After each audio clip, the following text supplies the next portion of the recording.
इसलिए मैं कोशिश करता हूं, बिल्कुल कोई बहुत बड़ी तैयारी के साथ मैं खिताब नहीं करता हूं। मैं बहुत साफ तकरीर को लिख करके लाके पाकिस्तान के डॉक्टर की तरह मैं उसको टेबल पे नहीं रख देता हूं और उसके बाद फिर हर पॉइंट को देख देख के मैं खिताब नहीं करता हूं। हिंदुस्तान के प्रधानमंत्री मोदी जी की तरह हम उसको कोई हमको तकरीर लिख के नहीं देता है और उसको हम टेबल पे नहीं रखते हैं और हर पॉइंट को देख देख के हम बयान नहीं करते हैं, बल्कि स्टेज पर आता हूं, अल्लाह की हम्द बयान करता हूं, हुजूर पे दरूद पढ़ता हूं, फिर उसके बाद क्या कहना है जो कुछ हालात में महसूस करता हूं उसको बोलना शुरू करता हूं। एक सिंपल बात दिल से निकलती है, दिल पे जाके असर कर जाती है। सुभान अल्लाह। बस यही है, मैंने इसके लिए कोई बहुत बड़ी मेहनत नहीं की है और न ही कोई बहुत बड़ी मेहनत करता हूं। अलबत्ता खाली वक्त में किताबों का मुताला करता रहता हूं, उसी मुताले से जो हौसला मिलता है, जो रोशनी मिलती है, उसी रोशनी को मैं दूसरों तक पहुंचाने की कोशिश करता हूं। उसी दौरान बहुत सारी बातें जबान से निकल जाती हैं। मुमकिन है कि मेरी नीयत अच्छी हो, मैं हक बोल रहा हूं, लेकिन सामने वाले आदमी को अच्छा नहीं लगता है तो नहीं लगता है तो उसको नहीं लगे, मगर मैं तो अपने हिसाब से कि मेरी नीयत अच्छी होती है, मेरे जज्बात पाकीज़ा होते हैं, इसलिए मैं अगर कभी किसी मौलाना के बारे में, किसी इमाम के बारे में और कभी किसी पीर के बारे में कभी कुछ बोला, उसमें कोई निगेटिव सेंस मेरा नहीं होता है, एक पॉजिटिव पहलू होता है।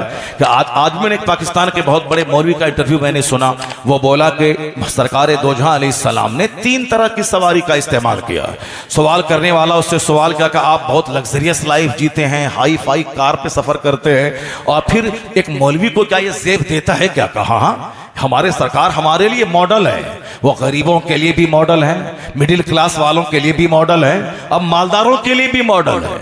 सरकार दो जहां ने कभी हाई क्लास का उम्दा किस्म का घोड़ा भी आपने सवारी के लिए इस्तेमाल फरमाया, और कभी हुजूर ने खच्चर पे सवारी की, कभी सरकार ने गधा, जिसको हम लोग अपनी जबान में हुजूर की सवारी को हिमार शरीफ कहते हैं, उस पे सरकार ने सफर किया। यानी बिल्कुल जिसको लो क्वालिटी का, जिस तरह साइकिल हम कहते हैं, कभी हम साइकिल पे चलते हैं, कभी बुलेट पे चलते हैं, कभी 50 लाख की साफ फॉर्च्यूनर पे चलते हैं, तो फॉर्च्यूनर पे चलने वाला उसके लिए रोल मॉडल कौन है? अगर अल्लाह ने हलाल तरीके से माल दिया है तो फॉर्च्यूनर खरीदना गुनाह नहीं है, बल्कि फॉर्च्यूनर खरीदे, उसके लिए भी मॉडल सरकार की जाते गिरामी है कि हुजूर ने आला किस्म के नफीस अरबी घोड़े पर भी आपने सवारी की है। और जो साइकिल पे चलता है वो अपने आप को एहसास कमतरी का शिकार न बना ले कि मैं साइकिल पे चल रहा हूं, बल्कि हुजूर ने आला किस्म के घोड़ों की मौजूदगी में आपने गधे की भी सवारी की है, ताकि सरकार दो जहां लोगों को बता दें कि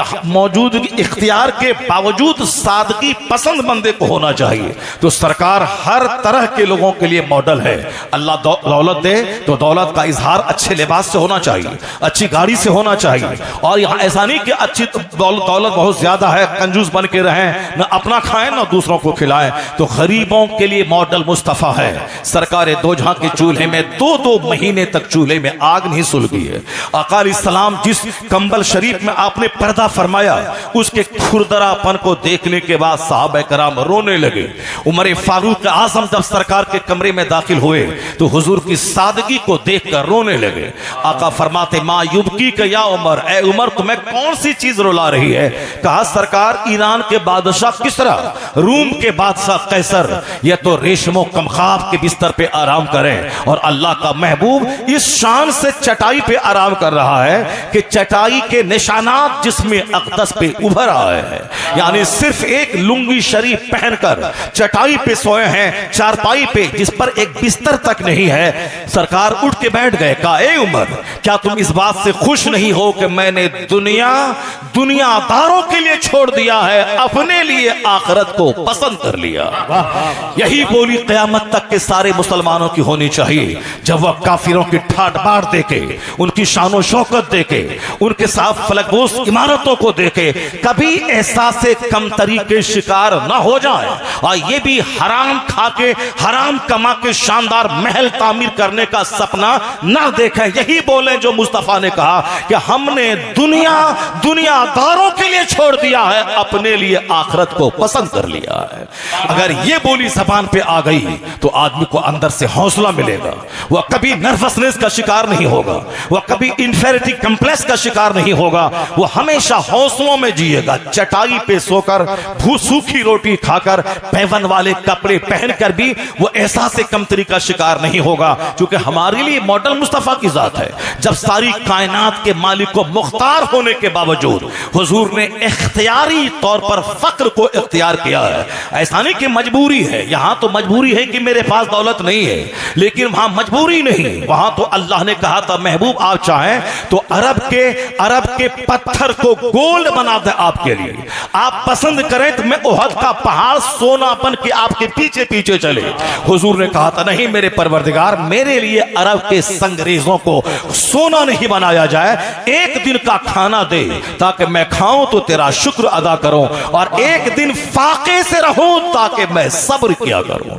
यही है एक कामयाब और सक्सेसफुल जिंदगी गुजारने का अंदाज। जब अल्लाह रोजी दे, रोजी कसरत से मिले, हलाल तरीके से मिले, तो बंदा शुक्र अदा करे अल्लाह का। इलाही तेरा करोड़ों शुक्र है कि तूने गाड़ी दी, तूने मकान दिया, तूने कपड़े दिए।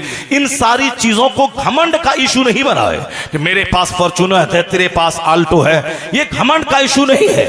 इस्लाम में नेमतें जितनी बढ़ती चली जाए, चाहे 50,000 करोड़ का बंगला कोई बनाए, वो ये ना बोले कि मैंने मेहनत की, मैंने यूं तीर मारा, मैंने मुंह तीर मारा, मैं सऊदी अरब में गया, मैंने यूं हिकमत से काम लिया, मैंने यूं मेहनतें की, मैंने यूं ये फार्मूला अपनाया तब ये घर बना है। नहीं, मोमिन इतना ही जानता है कि हमें मेहनत करने का हुक्म मिला है। तुम जमीन में फैल जाओ, तुम दरख्त लगाओ, बाकी फल हम देंगे। तुम पौधा लगाओ, तुम धान का बीज डाल दो खेत में, बाकी एक बीज के बदले में 1000 हम देंगे, वो हम जानते हैं। तुम फैल जाओ जमीन पे, जिस तरह परिंदा घोंसले से सुबह निकलता है, मगर उसको मालूम नहीं कि आज मैं कहां चरूंगा, क्या खाऊंगा, लेकिन जब शाम में परिंदा लौटता है तो भर पेट होके लौटता है। इसलिए मुस्तफा कहते हैं लौ अन्नकुम, अगर तुम उसी तरह भरोसा करो अल्लाह पे जैसे भरोसा करने का हक है, तो तो तुम भी रोजी दिए जाओगे उसी तरह, कमा तुरज़क़ुत तैर, जिस तरह परिंदों को रोजी दी जाती है। वह सुबह सवेरे भूखा निकलता है, शाम भर पेट वापस आ जाता है। अगर तुम अल्लाह पर ऐसा भरोसा करोगे तो अल्लाह तुम्हें रोजी देगा। तुम सिर्फ घर से निकल जाओ, तुम दुकान में बैठ जाओ, तुम खेत में दाना डाल दो, बाकी रोजी कितनी मिलेगी वो मैं जानता हूं। अल्लाह जानता है कि इसको अगर मैं ज्यादा मालदार बनाया, हो सकता है कि इसका ईमान खतरे में पड़ जाए। हदीस में आया है कि कुछ लोग मालदार हैं, मोमिन हैं, और गरीब बनेंगे तो काफिर हो जाएंगे, और कुछ लोग गरीब हैं, मोमिन हैं, और वो मालदार बने तो काफिर हो जाएंगे। इसलिए अब कोई तो जानता नहीं व्हाट विल हैपन टुमारो, कल क्या होगा ये कोई नहीं जानता है। इसलिए बहुत सारे नमाजी आखिर वक्त में बेनमाजी हो गए। बहुत सारे सुन्नतों पे अमल करने वाले, दाढ़ी पगड़ी वाले, उन्होंने पगड़ी उठा के फेंक दी, मरने से पहले दाढ़ी भी छिलवा ली। बहुत सारे लोग नमाजी थे, नमाज छोड़ दी। बहुत सारे लोग सुन्नतों के मुताबिक कपड़ा पहनते थे, नमाज पढ़ते थे, लेकिन आखिर वक्त में कोई काला बाबा उसको मिल गया, उसी काला बाबा के चक्कर में साहब वो काला कपड़ा पहनना शुरू कर दिया। अब उन्होंने ना नमाज पढ़ना, नमाज छोड़ दी, तो रोजा छोड़ दिया। उस काला बाबा के चक्कर में वो काला कपड़ा पहन के वो जंगलों में जाके बैठना शुरू किया। इसलिए आज कोई शरीर नेक है, और कल क्या होगा कोई नहीं जानता। सोच कब बदलेगी या सोच कब फिरेगी, दिमाग आदमी का कब टेढ़ा होगा, ये कोई नहीं कह सकता कि मैं आज जिस सोच का हामिल हूं हमेशा इसी पे रहूंगा। बहुत सारे ऐसे लोग तो जो कहते थे मसलके आला हजरत ही है दीन हक, इसकी हद से जो बाहर निकल जाएगा कल परों से कयामत खुदा की कसम देखना वो जहन्नम में जल जाएगा। जो खुदा की कसम खा के बोला मसलके आला हजरत से जो फिरा वो जहन्नम में जल जाएगा। मरने के बाद नहीं, इसी दुनिया में चंद ही साल के बाद वो दिन आ गया कि वह बोलने लगा कि मसलके आला हजरत कोई चीज नहीं है। वो आला हजरत को गाली देने लगा, आला हजरत के शहजादे मुफ्ती आजम हिंद के खिलाफ औल-फौल बकने लगा, सरकार ताजुश शरिया नाइब गौसे आजम के खिलाफ खलीज इल्जामात वो लगाने लगे। इसी दुनिया में जलील और रुस्वा हो गया, जलील होके मरा इसी दुनिया में। तो आदमी की सोच कब बदलेगी, कब आदमी टेढ़ा होगा। इसलिए कुरान करीम में अल्लाह ने बंदों को दुआ करने का एक तरीका सिखाया है कि मेरे बंदे ये दुआ क्या कर तुम एहसान उस रब्बे करीम का जो उसने हमें दुआ करने का ढंग बताया कि दुनिया और आखिरत दोनों की भलाई की दुआ मांग तो ये बोल रब्बना आतीना फिद दुनिया हसना व फिल आखिरत हसना व क़िना अज़ाबन्नार। और जब यहाँ दिल के टेढ़े होने की बात आई कि आदमी आज सीधा है कल दिल टेढ़ा हो गया, आज मोमिन है कल काफिर हो गया, और ये वक्त आखिर जमाने में ऐसा होगा कि लोग सुबह मोमिन रहेंगे शाम काफिर हो जाएंगे। दौलतों की हवस, माल की तड़प, कार की चाहत, अच्छा खाने पीने का शौक, बाल बच्चों की शादी में खूब धमाल मचाने का शौक आदमी को काफिर बना देगा। पैसा नहीं है तो पैसा कहां से लाएगा? झूठ बोल के डकैती करके लाएगा। इसलिए हदीस में आया है युस्बहु मोमिना व युमसी काफिरा। एक जमाना ऐसा आएगा कि लोग बंदा सुबह मोमिन रहेगा और शाम काफिर हो जाएगा, शाम मोमिन रहेगा और सुबह काफिर हो जाएगा। तो कुरान ने क्या दुआ सिखाया? और अल्लाह फरमाता है कि बंदे ये दुआ कर, रब्बना ला तुज़िग़ क़ुलूबना बअद इज़ हदैतना। ए अल्लाह तू हमारे दिल को टेढ़ा मत करना हिदायत के बाद। एहसान उस रब्बे करीम का कि अल्लाह ने बताया तू मेरा बंदा है, तुझको मैंने पैदा किया है, पेशाब पखाना तेरी कमजोरी मैंने तुझको दिया है, रोना हंसना तेरी कमजोरी है, नींद तेरी कमजोरी है, भूख तेरी कमजोरी है, बीमारी तेरी कमजोरी है, मौसम की तब्दीली में तू जीता है, मौत के साए में तू जीता है। इसलिए अल्लाह ने अपने बंदों की कमजोरी को देखते हुए उसे कहा कि तू हिदायत की दुआ रब से करना, ताकि आज मोमिन है तो कल काफिर न बन जाऊं, आज दिल सीधा है तो कल दिल टेढ़ा ना हो जाए। आज मैं इकामत के वक्त में बैठता हूं, हय्या अल फलाह पे खड़ा होता हूं, मुमकिन है कि कल किसी बहरूपिया की तहरीर पढ़ूं और मेरी सोच बदल जाए और शुरू से मैं खड़ा रहूं और बैठने वाले का हाथ पकड़ लो, खबरदार ये रज़ाखानी है, और बैठता है फला बुजुर्ग खड़े रहे और ये नया फिरका बन के आया है, यानी जो बैठता था और खड़ा होने वाले को हाथ पकड़ के बैठाता था, कुछ ही दिन के बाद ऐसा पलटा खाया कि खड़े होने बैठने वाले को हाथ पकड़ के खड़ा करने लगा, और जो आला हजरत का आशिक कहलाता था वो रज़ाखानी कह के आला हजरत के नाम का अपमान करना शुरू कर दिया। कब दुनिया में क्या होगा? हुजूर ने कहा सुबह मोमिन रहोगे शाम काफिर हो जाओगे। ऐसा वक्त आएगा आदमी वयोबी ओ दीनहु बिअरदी मिन दुनिया, आदमी दुनिया के बदले में अपना दीन बेच डालेगा। जो हालात पैदा हुए हैं आज, गरीबी में कोई सब्र करना नहीं जानता और मालदारी में कोई सिंपल रहना नहीं जानता। मालदारी की वजह से लोग घमंड के शिकार होकर काफिरों के करीब जा रहे हैं और गुर्बत में अल्लाह के फैसले से नाराज होकर ये कुफ्र के करीब जा रहे हैं। और बदन में ख्वाहिशात की ऐसी आग लगी कि जवान लड़की की शादी में थोड़ी देरी हुई वो सब्र तक नहीं करती है। पहले जमाने में औरत की उम्र 25 साल हो जाती, मगर जवान होने के बाद वह बाप के सामने भी लजीली और शर्मीली होती थी। जिस तरह हदीस पाक में हुजूर के औसाफ का जो जिक्र आया है उसमें यह आया है कि सरकार अलैहिस्सलाम कुंवारी औरतों से ज्यादा बाहया थे। यानी जिस तरह कान्नल अजरा फी खिद्रहा, कान्नल अजरा फी खिद्रहा, जैसे अजरा यानी कुंवारी लड़कियां जो अपने पर्दे में लजीली शर्मीली होती हैं, तो हुजूर के शर्मो हया के औसाफ जो हदीस में बयान किए गए हैं वो यही है कि आका अलैहिस्सलाम इतने बाहया थे जैसे कि कुंवारी लड़कियां बाहया होती है। ये बाहया की पहचान है, यानी बाप जवान होने के बाद बाप से भी शर्माना, अपने जवान भाई से शर्माना। घर से बाहर पहले जाती थी दुकान जब उम्र थी 7 साल, लेकिन जैसे उम्र 10 साल के आगे गई अब दरवाजे से बाहर निकलने में शर्म आ रही है। ये कुंवारी औरतों की शर्मो हया का जिक्र आया है, लेकिन आज कहां है वो शर्मो हया? यहाँ तो सीना तान के चलना है और साहब नीम बरहना चलना है, सर से दुपट्टा हटा के चलना है। अब वो शर्मो हया का तस्वुर ही कहां रहा? शर्मो हया एक बड़ी नेमत है, शर्मो हया खत्म हो जाएगी, उस शर्मो हया शर्म का जनाजा निकल जाएगा, लोग बेहया हो जाएंगे, रहेंगे कल कुंवारी औरतें बाहया, और 2 दिन के बाद क्या स्कूल कॉलेज की तालीम होगी, क्या नौकरी मिलेगी, क्या टीचिंग जॉब मिलेगा? अब वह तमाम दुपट्टा उठाकर फेंक दिया, अब वह मॉडर्न बनने के शौक में और दूसरों को साहब दावतें ज़िना देने लगी। ऐसे हालात पैदा होंगे कि जब शादी में जरा सी ताकीर हुई काफिरों के साथ भाग जाएंगी। आए दिन अखबारात में खबरें आ रही है, फला मौलाना की बीवी एग्जाम देने गई, वो रामू के साथ एग्जाम देने जा रही थी, झारखंड के मौलवी की बीवी, और फिर उसी के साथ आते जाते उसी से मोहब्बत कर लिया, मौलाना साहब को छोड़ के उसी के साथ शादी रचा ली। वो औरत है, कमजोर दिल है उसका, इसीलिए मुस्तफा ने कहा ये औरतें कच्ची शीशियां शीशियां हैं, ये जरा सी ठेस लगने से टूट जाती है, इसलिए कहा कि मोटी चादर डाल दे। आला हजरत ने लिखा जवान होने के बाद इसे छत पे न जाने दे। आला हजरत ने लिखा इसे इसके हाथ में कलम मत दे। उस जमाने में अगर ये मोबाइल होता, वाकी टॉकी मोबाइल होता, तो आला हजरत कहते खबरदार इसके हाथ में मोबाइल नहीं दे, क्योंकि जिस तरह कलम से फितना का दरवाजा खुल सकता है उसी तरह इससे भी, क्योंकि कच्ची शीशियां हैं, ये जरा सी ठेस लगने पे टूट जाएंगी। आका अलैहिस्सलाम सफर कर रहे हैं, आपके साथ असहाब भी मौजूद है, चंद खवातीन पर्दे में मलबूस है, क्योंकि अब एक शख्स अल्लाह की हम्द और मुस्तफा की नात पढ़ रहा है, उनकी आवाज थोड़ी सी तेज हो गई। आका फरमाते अंजशा अपनी आवाज पस्त कर ले, मेरे साथ कच्ची शीशियां मौजूद है। कच्ची शीशियां खवातीन, वो कौन खवातीन थी? सरकार दो जहां के जाहिरी जमाने की खवातीन थी।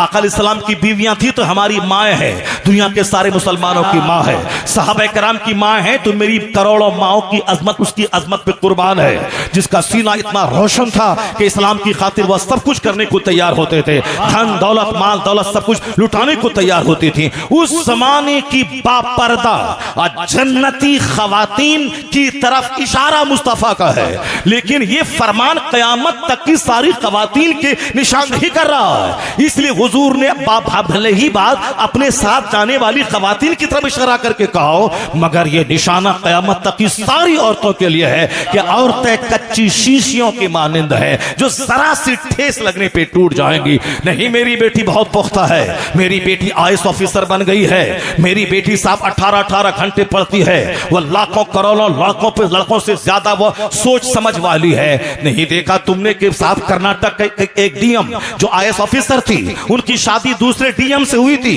लेकिन जिस मदरसे में मैं पढ़ाता था मरकज़ अहले सुन्नत जामिया हजरत बिलाल में, वहीं उसका एक खुलानामा उन्होंने दाखिल कर लिया। जिनका शौहर डीएम है उनके बारे में खुलानामा दाखिल कर, मुझको इससे खुला चाहिए। बाप हाथ जोड़कर बेटी से रिक्वेस्ट कर रहा था कि बेटी मान जा, अगर तेरा शौहर मास्टर होता तो चलो मैचिंग नहीं है, कहां डीएम कहां मास्टर। अगर तेरा शौहर दारोगा होता तो मैचिंग नहीं है, चलो कहां डीएम कहां दारोगा। तेरा शौहर अगर बैंक का क्लर्क होता तो चलो मैचिंग नहीं है, कहां डीएम कहां बैंक का कलर। लेकिन तू भी आईएएस ऑफिसर है और तेरा शौहर भी आईएएस ऑफिसर है, फिर ये खुला लेने की क्या जरूरत है, फिर ये तलाक के मुतालबे की क्या जरूरत है। मुमकिन है दिल बहका होगा, मुमकिन है सोच बहकी होगी, मुमकिन है दिल किसी नौकर को दिया होगा। इसलिए आज सुबह इधर है और शाम उधर, चाहे डीएम बने कि कुछ भी बने, औरत औरत है। नहीं सुना आपने, हिंदुस्तान की प्रधानमंत्री थी और अपने घर में एक महज सास बन के रह गई और अपनी बहू का सारा सामान उठा के घर से फेंक दिया। सारी हिंदुस्तान की आयरन लेडी कहलाने वाली, जिसको दूसरों ने अपनी जबान में दुर्गा तक कह दिया कि साहब ये तो भगवान है, यानी थोड़ा सा कोई कमाल जाहिरी आया तो उसको फौरन पूज्य बना दिया, पूजा करने के काबिल बना दिया। अभी एक साहब 10 साल से हैं तो अब वह दूसरा क्या बोलेंगे, खुद से कहते हैं कि मेरे अंदर प्रवेश कर गया है, यानी वह शो करना चाहते हैं कि अब मैं तेरे लिए भगवान का रूप लेके आया हूं और तुम सारे लोग मेरी पूजा करो। कैसी कैसी बातें लोग करते हैं कि साहब सुबह कुछ शाम कुछ, ख्याल बदलता रहता है। इसलिए औरतों के बारे में तो कोई बाप ये बोलता है वह डीएम बन गई मैं क्या समझाऊं, वह मास्टर बन गई मैं क्या समझाऊं, वह साहब प्रोफेसर बन गई मैं क्या समझाऊं। कुछ भी हो, औरत चाहे डीएम बने, चाहे प्रोफेसर बने, चाहे मास्टर रहे, औरत औरत है। हर शौहर पे लाजिम है कि उसको समझाता रहे, हर माँ बाप पे लाजिम है उसको समझाता रहे, हर रिश्तेदार पे लाजिम है उसकी खबर लेता रहे, इसलिए कि पहरेदार रहे, पहरे के हुजूम में ये रहे। जरा सी ठेस लगेगी या कच्चे शीशे की माने टूट जाएगी। यही वजह है 4 बच्चे की मां टूट रही है, 25 साल की जवान भाग रही है, 70 साल की बुढ़िया भाग रही है। मुस्तफा सबसे बड़े हकीम हैं, वो हकीम ने हिकमत वाली बात कही, ये कच्ची शीशियां हैं, इस पर मोटी चादर डाल दे, इसको पर्दे की जिंदगी दे दे, इसकी ये बाप की निगरानी में रहे, ये भाई की निगरानी में रहे, ये शौहर की निगरानी में रहे, या अब बूढ़ी हो तो अपनी औलाद की खिदमतों के साए में ये रहे, ये हमेशा प्रोटेक्शन में रहे। जहां प्रोटेक्शन से हटेगी फसाद पैदा होगा। ये कानून पर्दा औरतों को जलील करने के लिए नहीं है, औरतों को सम्मान देने के लिए कानून पर्दा है। जहां पर्दा नहीं है कदम कदम पे ज़िना है, जहां पर्दा नहीं है 4 बच्चे की मां सब भाग रही है बूढ़े के साथ, जहां पर्दा नहीं है, जहां चची के साथ भतीजा इंगेज हो रहा है, जहां पर्दा नहीं है वहां ममानी के साथ भांजा इंगेज हो रहा है, कहा था ये बेटा है, बेटा नहीं है, इस्लाम ने बेटा नहीं कहा उसको, भांजा और ममानी में निकाह हो सकता है इसलिए पर्दा फर्ज है, चाचा भतीजा और चची में निकाह हो सकता है इसलिए पर्दा फर्ज है। यह ना बोले ये मेरे बड़े भाई का बेटा है, जवान बेटा है या बेटे के मानंद है, इस्लाम ने जिसको बेटा बोले वो बेटा है, तुम्हारे अपने मनमाने ढंग से नहीं चलेगा। चूंकि निकाह हो सकता है भतीजा से इसलिए पर्दा फर्ज है, निकाह हो सकता है भांजे से इसीलिए पर्दा फर्ज है, मगर यहां बोला बेटा भतीजा तो 4 दिन पहले केस आया कि अपने चचा का गला दबाना चाहा भतीजा इसलिए कि वो चची के साथ इंगेज था, इन्वॉल्व था, उसके साथ अफेयर चल रहा था। एक बंबई में रहने वाला इसी इलाके का एक सेठ वो अपनी बीवी को भांजे के साथ घर आना जाना के लिए आजादी दिए हुआ था। एक दिन अपनी निगाहों के सामने भांजे के साथ अपनी बीवी को चिपका हुआ देखा। अब वह क्या करे, बीवी को मारे या अपने भांजा को मारे या अपनी बहन को देखे, वह क्या करे, जहर घोट के पी के रह गया। यह खतरनाक मंजर देखने के बाद भी जाहिर सी बात है खिलाफे पैगंबर कसे रह गुज़ीर के हर किस पर मंजिल नक़ात रसीद, जो मुस्तफा के खिलाफ काम करेगा कभी मंजिल मकसूद पर नहीं पहुंचेगा। इसलिए अपने मन पे एतमाद मत कर बल्कि मुस्तफा के फरमान पे एतमाद कर। यह पर्दे का कानून औरतों को जलील करने के लिए नहीं है। अमेरिका में जना, इंडिया में जना, हॉलैंड में जना, जहां पे पर्दगी है, एक टेबल पर जवान मर्द औरत पर है, वहां जना का होना तय है। इंजीनियर रहे, प्रोफेसर रहे, डॉक्टर रहे, सुप्रीम कोर्ट का जज रहे या बंगाल का गवर्नर रहे। नहीं सुना तुमने एक हफ्ता पहले क्या हुआ? बंगाल के गवर्नर हाउस में अखबार वालों ने इल्जाम लगाया, जो गवर्नर है पूरे स्टेट का, उस गवर्नर हाउस में सिर्फ जवान लड़कियों को नौकरी में बहाल कर लिया गया है, यानी उसको एक क्लब बना दिया गया है। उस पर इल्जाम लगा, उसको भगाने, रिजाइन देने की बात की गई। गवर्नर 70 साल का बूढ़ा वो निगाहों को सेकने के लिए अपने दफ्तर के चपरासी और नौकरानी सबको खूबसूरत जवान औरतों को बहाल किया, ताकि अब बदन में ताकत तो है नहीं, कम से कम निगाह तो जवान है, उसी निगाह के जरिए ख्वाहिशात की तकमील हो। इसलिए औरत चाहे टीचर हो या प्रोफेसर हो या प्रधानमंत्री और चीफ मिनिस्टर हो, वह प्रोटेक्शन चाहती है, वह पर्दा चाहती है। इस्लाम के पैगंबर ने इसीलिए कहा इस पर कानून पर्दा नाफिज कर दे, मोटी चादर डाल दे, इसे पर्दे में रख। जहां पर्दा नहीं है वहां बलात्कार है। तो इस्लाम ने पर्दे का कानून दिया कि जो काम तू पुलिस वालों से नहीं रोक सकता, कचहरी नहीं रोक सकती, कोर्ट नहीं रोक सकता, अमेरिका से लेकर हिंदुस्तान तक दबंग फौज मौजूद है मगर जिना को रोकने में असफल है। तो जहां फौज जिना रोकने में असफल हो, मुस्तफा का दिया हुआ कानून पर्दा नाफिज कर दे, 90% जिना का दरवाजा बंद हो जाएगा।